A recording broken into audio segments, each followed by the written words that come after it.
Hello and welcome to ASIC's House in Tokyo for the latest episode of the AW Legends series. I'm delighted to say that I'm joined by a member of running royalty whose list of achievements goes on so long I've made sure to write them down. We have an Olympic bronze medalist, a two-time major marathon winner, two-time world cross-country silver medalist. She held the American records from the 5K through to the marathon, 24 US national titles, a former world record holder in the 5K, US Masters half marathon and marathon, and she's also a New York Times best-selling author. Deena Kastor, welcome. It is so great to be here in Tokyo together. Thanks for having me. How are you enjoying the World Championship so far? Here in Tokyo, we have had so much fun here at the ASIC's house, cheering on athletes, celebrating medals won already, but also being in that stadium to finally see it filled with enthusiastic spectators. Tokyo is certainly shining in the participation standpoint, but the athletes have done a phenomenal job. We've already seen upsets. We're only halfway through these championships and already seen sensational performances and a lot of upsets. So it's keeping us fans on our toes. As you say, as a showcase of distance running, we couldn't really have had any better so far. Yeah, it has been so exciting. In both marathon races, the women's and the men's, we have seen sprint finishes, which I can't imagine a more awful way as an athlete to finish a 42-kilometer trek through the heat and humidity that has welcomed them, all of those participating into the city, and to have to go through those conditions and it come down to a sprint finish is so taxing. Can you describe how difficult that will have been for the athletes to do, coming into that stadium and you do need that final effort? Where you summon that from? Yeah, I think it's sheer will at that point, because you could see on their faces that they're very depleted, both men's and women's races, just depleted. And it was just pure guts doing that final turn and coming into the final straightaway. So it is a summation of your forces, both mind and body, if we are in the ASIC's house and talking about the acronym with which the company has been founded on, the Latin acronym Anima Sana in Corpore Sano, or a sound mind and a sound body. The athletes that are prevailing here certainly have both. You have to master your mind in order for your body to give you everything it's got. So we've seen that on display here in Tokyo. And does what you've seen, does it make you miss the cut and thrust of competition, or seeing how hot it's been over these past few days? Are you, thank goodness I'm not doing that anymore? No, because I'm still out there cheering and sweating. I mean, I think all of us fans in the stadium are even like just trying to get I think I've drank my weight in Pocari Sweat and just trying to cool off with cold drinks and fans, and so I think we're giving it our all anyway, regardless. But I think when it comes to those conditions, the general public can take a lesson from that you prepare the best that you can for the race competition. The only thing that irks an athlete is when they don't have control over something, and that is the weather. And really it just needs to play into their strategy, making sure that they're pacing themselves, not overheating, grabbing the sponges and the ice that was so generously provided along the course, taking that anytime it was available to try to cool your core temperatures on your wrists, on your neck, top of your head. Seeing a lot of athletes do that made me know that they were taking precaution out there and doing the little things that it was going to take to summon what we saw in the finishing sprints to make it to that finish line and make the podium. Yeah. Now, you might not be running to world level anymore, but you're definitely no stranger to running. You haven't stepped away from the sport. And we were saying just before recording this that you got your 7-star finisher medal. You just finished running the Sydney Marathon. And now we're here. Like, I have a fear of missing out on anything sport related. So being at the Sydney Marathon, its first year being in Abbott World Marathon Majors, was just a thrill to be a part of. I would say that Wayne Larden and his team at the Sydney Marathon really just did a spectacular job hosting 35,000 people from around the world and really showing why it deserved to be a world marathon major. A quick trip home and then repacking my bags to come to Tokyo to see the best in the world compete here. It's been a thrilling past month for sure. What's it like for you to go to an event like that, to run an event like that, but not be in the sort of the thick of the elite competition? Yeah, I was definitely in the corral with the masses and feeling just what it takes to get in the train station and take the train to the start line and be herded like cattle to our starting corrals. And that was part of the thrill of it, being there and feeling the energy of the crowd. And I think that won me over. The first marathon I ever ran was in 2001 in New York City, and feeling that type of camaraderie and community that is the marathon distance was so special to me. On the track, it almost seems like we're performing for the crowd, similar to cross country, performing for the crowd, representing your country. And when you're in the marathon, you just feel part of a bigger movement forward. And so it really is beautiful to share those miles with the thousands of other people that are doing it. Can I take you back to the start and the first time or your first experience with running where it stuck with you? Yeah, it was my very first practice at the age of 11 years old. I'm now 52, and I remember clearly being years in sports. It's what you want your children to do, get involved in a variety of sports to see what sticks and give them a good social outlet and good role models. And I was very untalented. Some might say I failed miserably at all the sports I was trying. I remember on my dad's soccer team that I scored 1 goal the entire season, and it was in the first game, which may seem promising, but it was actually for the other team because I didn't realize we switched sides at halftime. And then softball was very similar, that I was more interested in making dandelion necklaces with the weeds growing in the grass than I was at throwing the ball or running from base to base. And then that day at track practice, that very first day, I remember the coach telling us to run on this trail in the Santa Monica Mountains, and I was in love ever since. It was that moment he blew the whistle to turn around, and the words that came out of my mouth were, "Do I have to?" I just wanted to keep exploring. So even now, that's what keeps me going, is that sense of exploration. My favorite race is the one I haven't done yet because it keeps me going. And so the sport is really offers an insatiability like that I may not be the fastest version of myself anymore at 52, but I'm certainly the best version of myself thanks to running. Do you remember the moment when you realized that you weren't just good, that you were really good, that this was something really worth pursuing? Yeah, there was that streak where in my first cross country season, I was a national champion, and then it was years of having this winning streak that my parents kept prepping me, like, the winning streaks end eventually, so they were prepping, I think, my self-esteem to handle that when it eventually happened. But the underlying tone of all that is that I was told I was talented, and to be told that you were just born with something discredits any hard work. And so it actually wasn't until much later in my career, my first year as a professional athlete under the tutelage of the late and great Coach Joe Vigil, that he taught me that it was a lifestyle. It was a 24/7 job, that if you desire to do well in the sport, it's not just your talent that shows up. It's hard work and discipline and resiliency and all these other character traits that he talked about that I had never heard of. So I felt very new in the sport when I graduated from the University of Arkansas. And it was very refreshing to see how much buy-in I could give. And most of it came from the mental side of the sport, that it wasn't just showing up and doing the program that he had on paper. Yeah. It was really applying myself and making sure I was finding thoughts to cheerlead and get me through the harder moments, because running is hard. It is, you battle fatigue and aches and pains and doubt, and what you do with those feelings to override them is what makes you successful. And so that was a really fun game to play and continues to be. And you've mentioned before about the difficulties, the challenges you had in that transition from college into the senior scene, and you mentioned about potentially, the potential of burnout because of the way of training, of the mileage you were doing and things. How did you combat that?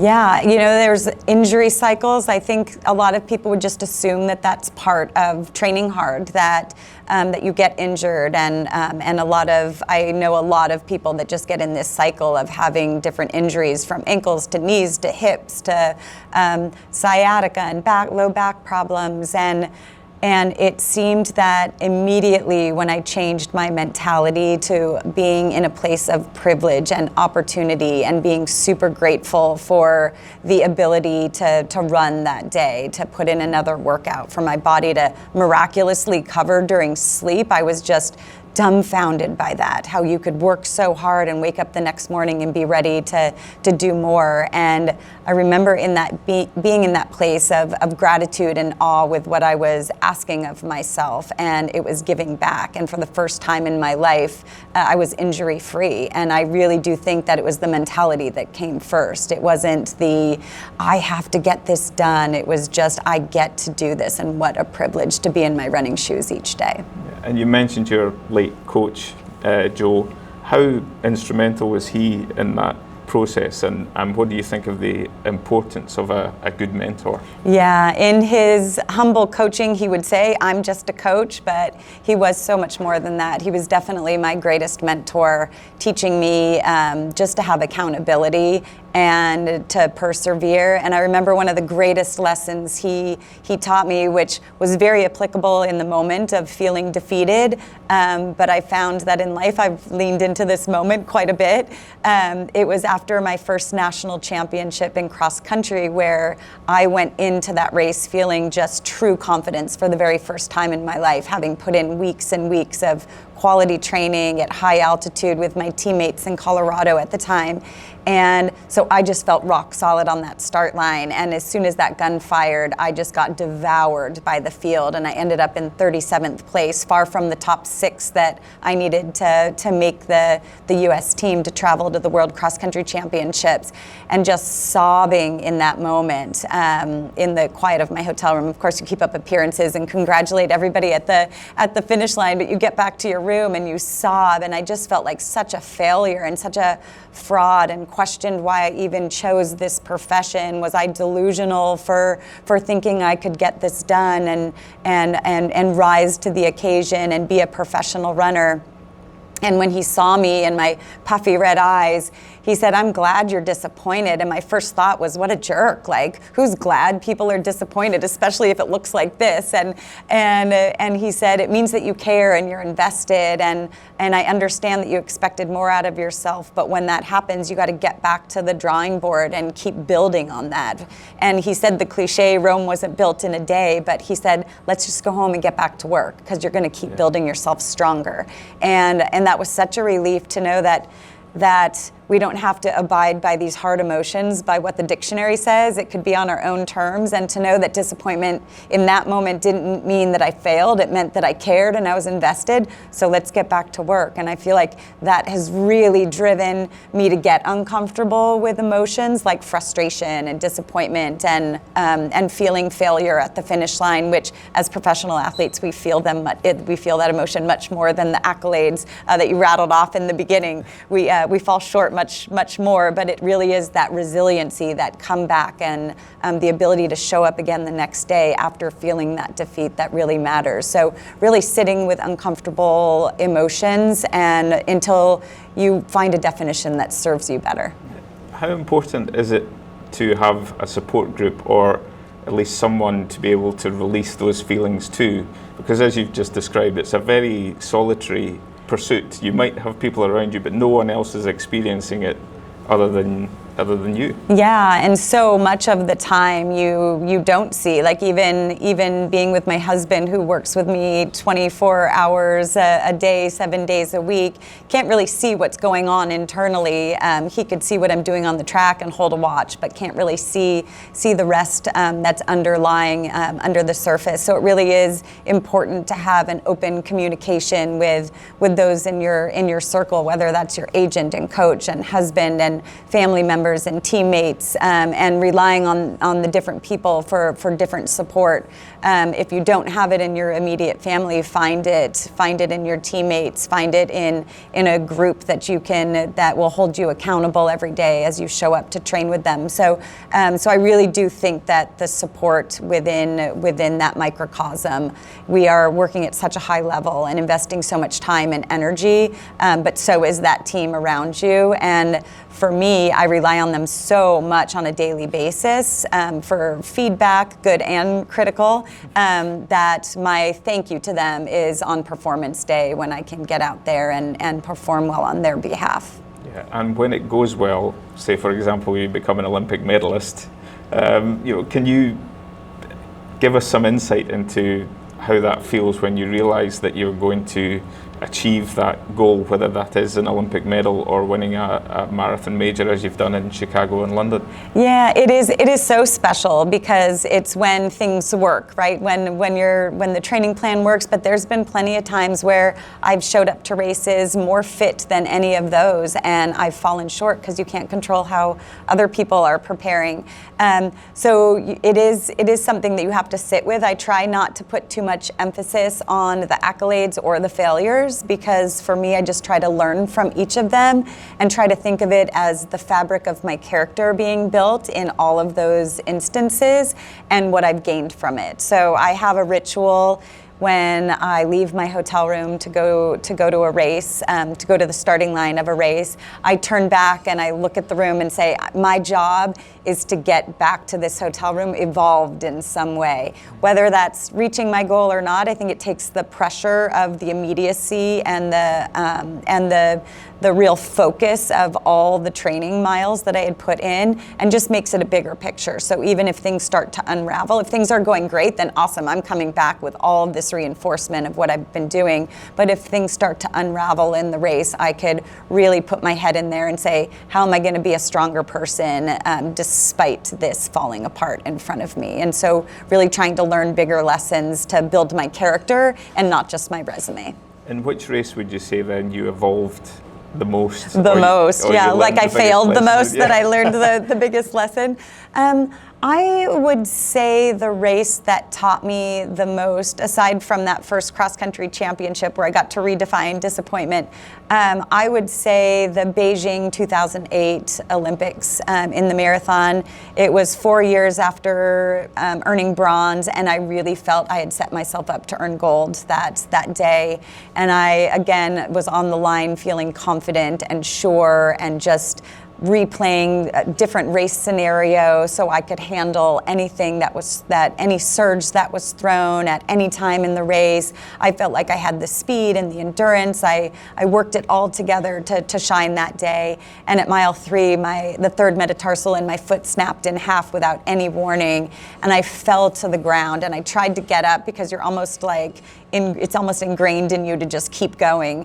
And I got up to try to run more, and I fell back down, that my foot just wouldn't support the weight of my body. And I remember making that way to the Bird's Nest Stadium on the bus. I think I call it the sag wagon that like picks up the carnage along the way. And I was the first one on the bus that day, being only mile 3. But I remember feeling such utter shock and disbelief and pain. There was so much going on internally, a lot of bad feelings all at once. But I thought that if this is the biggest stage and the biggest moment that I had ever prepared for, and this is what happened, it had to come with a big lesson. And so chasing gold was delusional at that moment. So my new focus immediately was to just figure out why at my fittest I was really unhealthy, and try to build myself stronger. So I think years of conditioning to be goal-oriented and be positive and figure out how to move forward regardless of where you are in the moment really conditioned me to have a quick turnaround in my pity party that I was having on that bus. And I learned a lot about myself in the process, that it's not just about chasing gold medals, it's about building who you are while chasing those dreams. We have a feature in our monthly AW magazine which is called My Greatest Race, and we speak to athletes about the race that means the most to them, whether that's they've performed well or not.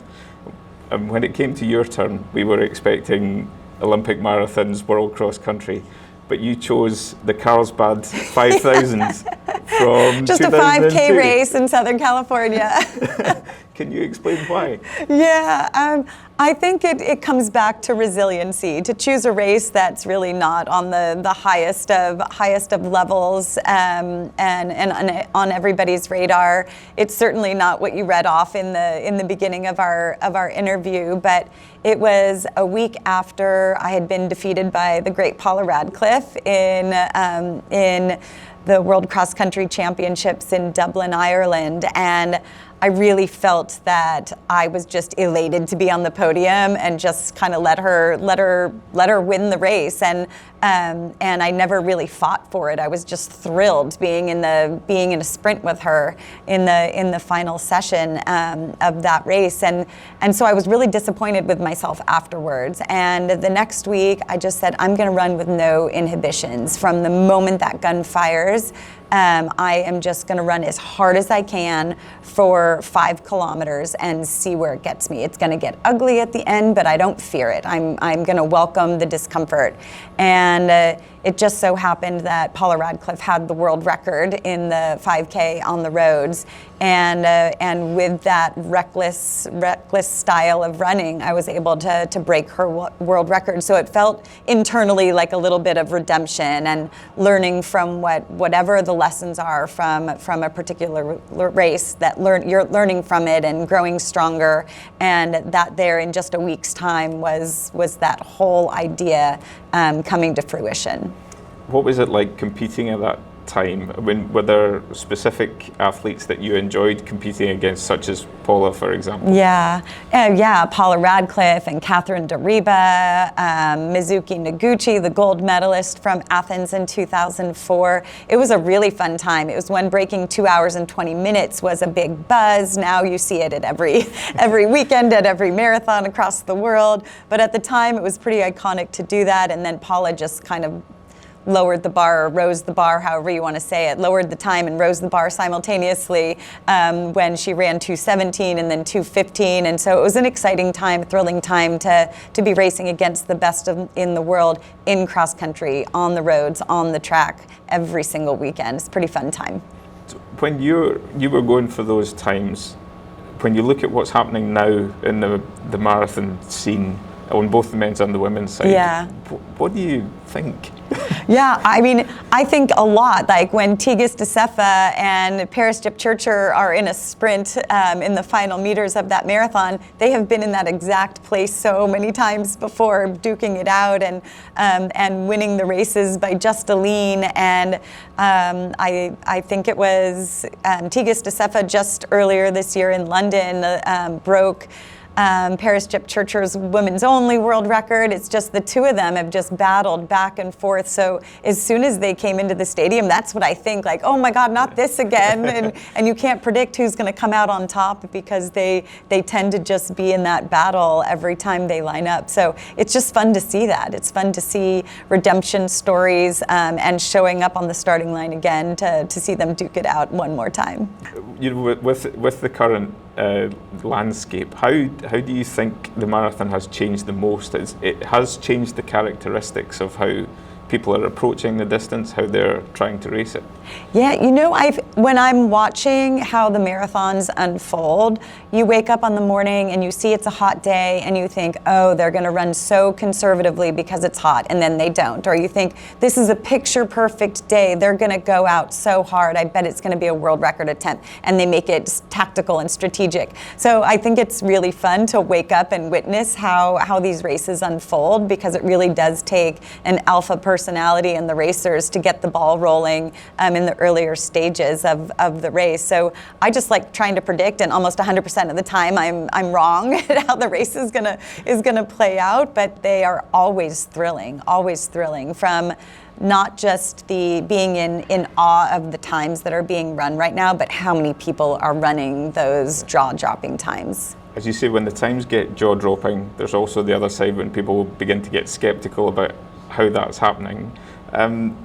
how much does that frustrate you when there's, people are caught doping, when there's clearly still very much an issue in the sport with it? Yeah, I mean, the emotion I feel is sadness. I feel sad for the other athletes that are being cheated out of their moment of glory if they have been competing clean. And then I also feel really sad for the person themselves, that they have been misguided, that they misjudged the situation, that they didn't have belief in themselves that they could do it without cheating, without performance enhancing drugs. And so I think that you get into the sport for a reason, and at some point they lost their way.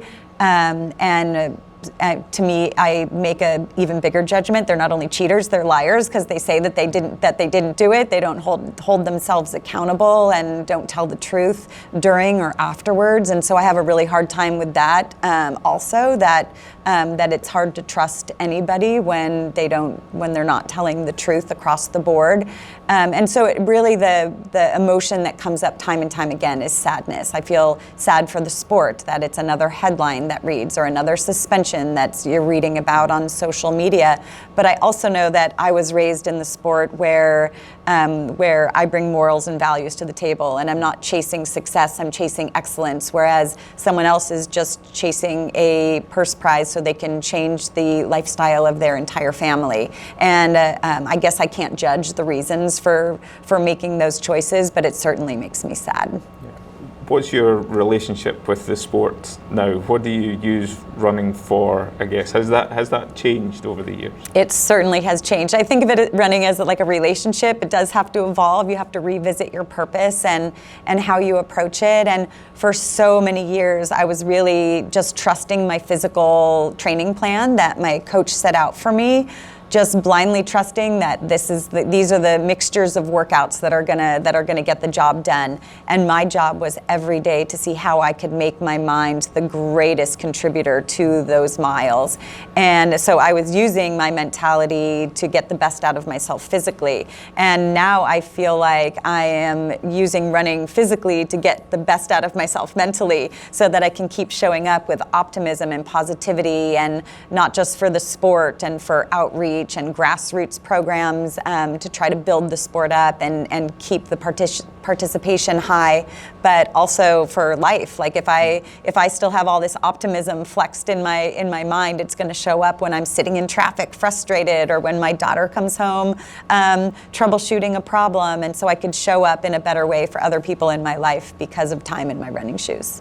Because it's interesting that the runners are very good at the physical preparation, but often not so much at treating the mental side as seriously.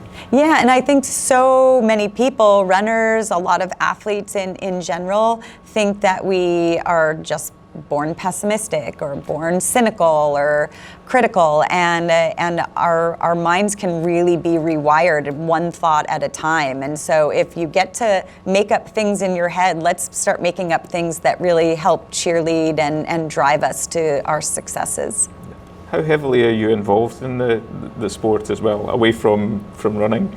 Yeah, I love following it. I love traveling to the races to be a fan. I love being in the commentator seat, although it's probably the most stressful position to call a race, because you get to get intimate and know the athletes that are on the starting line. I love every aspect of this sport, including doing it. So the traveling to fantastic places and really seeing how the energy of a crowd feeds the athletes that are participating, and how the athletes participating really inspire the crowd. I love that cyclical nature of the sport, and love that it really is reshaping the world, because we're seeing mass participation, specifically in the marathon itself, that the record-breaking attendance, the record-breaking lotteries, 1.1 million people trying to get into the London Marathon this coming spring. So to me, those are thrilling benchmarks to follow, and I'm really proud to be in a sport that can bring so much diversity and participation, but all with a common humanity of making a positive difference in themselves and in others. And do you do any mentoring work as well with athletes and runners? My husband is the coach of the Mammoth Track Club in Mammoth Lakes, California, where we live. So he has professional athletes. We also have a general membership. So we do try to inspire our small community in the Sierra Nevada mountains.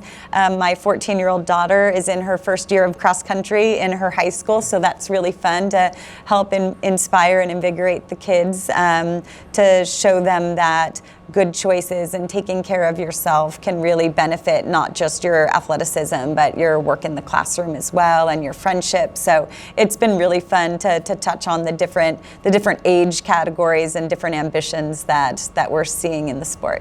Is there a common thread to what people either ask you about, or that you can see maybe even a common fault that you can sort of guide people away from going down a certain path?